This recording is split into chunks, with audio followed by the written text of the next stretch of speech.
avec l'équipe d'Algérie. Regardez ce document exceptionnel raconté par Christophe Estagno et Guillaume Priou.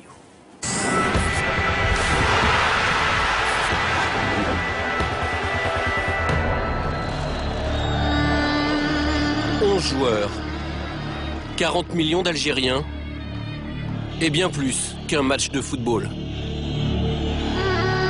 Toute l'Algérie est dehors actuellement en train de nous attendre et de nous supporter. Donc cette image elle est ancrée dans nos têtes pour fêter la victoire et la qualification Inch'Allah après le match.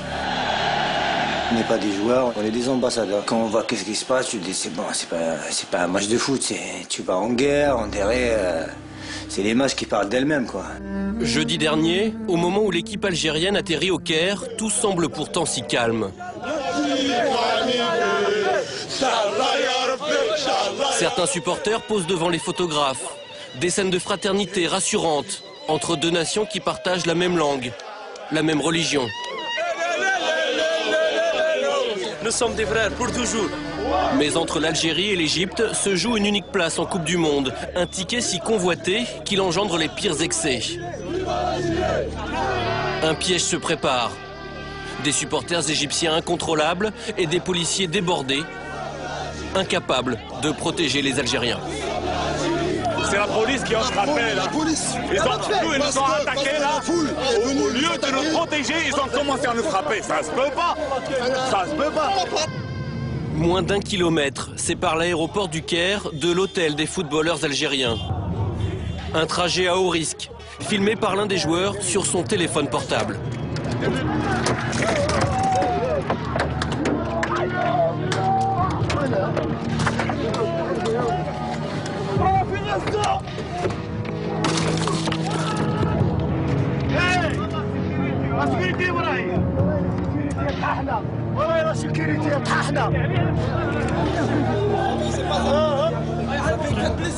Qu'est-ce qui s'est passé, Majid? Qu'est-ce qui est passé?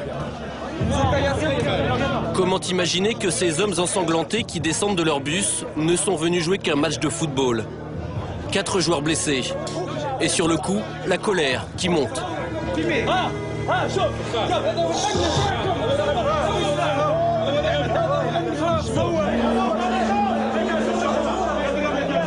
Imagine un joueur, il prend ça dans la tête. Imagine. C'est ça le football. C'est ça le football. J'ai vu la pierre qui est venue. Heureusement qu'elle était un peu amortie par le réseau. Et après, on est rentré dedans. On sonnait, je me suis caché. Comme tous les autres, ça venait de partout. Il y a un morceau de verre qui a pénétré à l'intérieur de la plaie. On attend pour la suturer.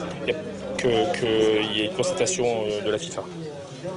Et après ils te disent, on est des frères. Quels frères? Ça c'est des frères? Regarde l'accueil. Quel accueil? Ils te disent l'Algérie. Quel accueil? Là en Algérie, on n'a touché personne en Algérie. Il n'y a personne qui est touché. Ça, parce qu'ils voient les gens, c'est pas un joueur. Après ils te disent, on est des frères. On n'est pas des frères.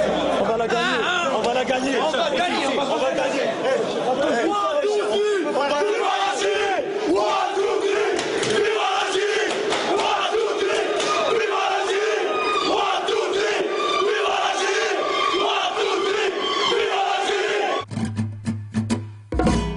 En direct du CHU d'Égypte. Donc, est-ce que vous pouvez nous parler de la blessure de certains joueurs? La vôtre d'abord. Elle est centrale au niveau du cerveau. Il faut commencer par elle. Le lendemain, dans l'intimité de l'hôtel, plus personne ne peut approcher. Ni supporters, ni journalistes. Notre caméra est la seule acceptée. Loin du tumulte, les plaies ont été soignées. Les esprits se sont apaisés. Je suis en train de me remonter le moral. J'ai failli pleurer hier, mais ça va là. Non, alhamdoulilah, tout se passe bien. Impeccable. Même avec un bras au moins, on va jouer. On aura plus de courage. Mais cet avant-match sera de tous les excès. Rafik Saïfi s'en rend compte une deuxième fois lorsqu'il s'aventure hors de l'hôtel. Comme par hasard, aujourd'hui, il y a la sécurité. Hier, il n'y avait personne. Aujourd'hui, il y a les chars, il y a tout. Je suis en Afghanistan. Voilà, c'est pas un match de foot. L'armée, c'est un chargeur, c'est l'armée. C'est même pas la police. Plus d'1 heure et quart pour enfin atteindre l'immense stade du Caire et s'entraîner. Fais-la sortir, voilà. Le soir venu, nouveau souci, ce bruit de klaxon incessant. Est-ce vraiment un hasard? Il est bientôt 2 h du matin et puis ça continue. Hein. Il continue, il tente de déstabiliser par tous les moyens. C'est pas très beau, c'est pas très sport, mais bon. La vérité, elle se passera demain sur le terrain. Bonne nuit. On va aller se coucher. Ils ont arrêté de klaxonner. Tard dans la nuit, Antar Yahya, l'ancien joueur de Bastia, est presque au bout de ses surprises. Sûrement, un Égyptien, il a dû prendre ma carte, il a démanié. Ici devant la porte. Ouais. J'étais mauvaise langue, pardon. Jour de match. Malgré les incidents, la Fédération internationale a décidé de maintenir la rencontre. Alors, peu importe les polémiques. Ah mais chez nous, il peut se passer n'importe quoi, il y aura toujours une bonne ambiance, ce sera toujours détendu. On est plus fort qu'eux, et c'est pour ça qu'ils ont commencé à nous créer des histoires. On savait qu'ils allaient nous faire tous les moyens pour nous déstabiliser. Vous êtes l'exemple, c'est l'Algérie qui joue. Et on doit donner un très bon exemple dans le comportement. Tout le monde. Y compris moi, parce que la dernière fois, je me suis énervé. On va aller au match. On va les battre sur le terrain. Et là, on va leur démontrer, on va leur dire, voilà, nous, on mérite d'aller au Coupe du Monde. On est prêt pour le match. La guerre. Les champions.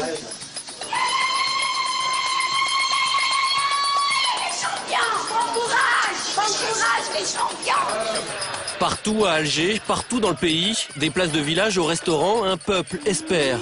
Devant les écrans, les Algériens n'entendront pas leur hymne, couvert par les sifflets de 80 000 Égyptiens.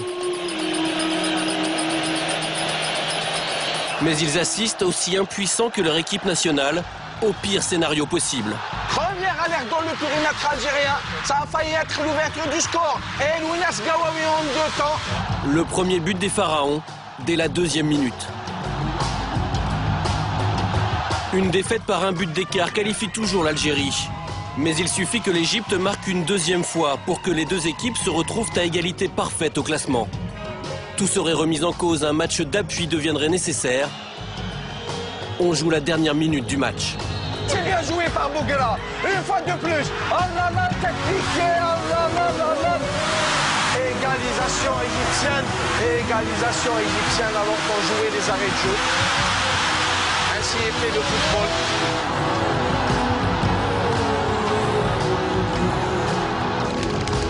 Pendant 95 minutes, l'Algérie a tenu cette participation au mondial qui lui échappe depuis 23 ans.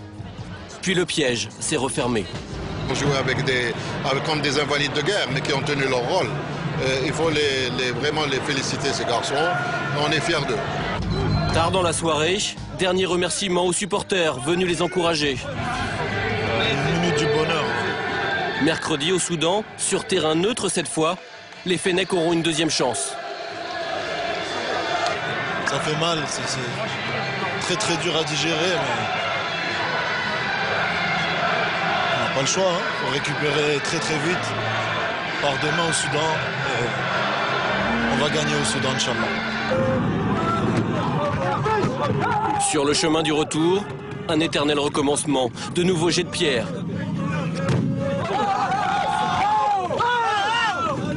Mais cette fois du fond du bus, malgré la tristesse, malgré la colère, s'élèvent quelques chants comme une réponse aux attaques, comme un signe de plus que l'Algérie n'a pas renoncé. Voilà, il y aura donc un match d'appui au Soudan, Algérie et Égypte mercredi. Samir, vous suivez l'équipe du pays de vos parents? Oui, j'ai regardé le match et mercredi aussi je serai devant mon poste en espérant qu'il puisse se qualifier pour la Coupe du Monde. On verra ça, ce sera mercredi. Une dernière information avant de se quitter. Toulalan forfait, Abidal également forfait pour le match retour France-Irlande de mercredi. Ils ne seront pas remplacés dans le groupe. Voilà, merci à tous. Merci Christophe, merci Samir, merci Pierre, merci Isabelle. À la semaine prochaine. Salut!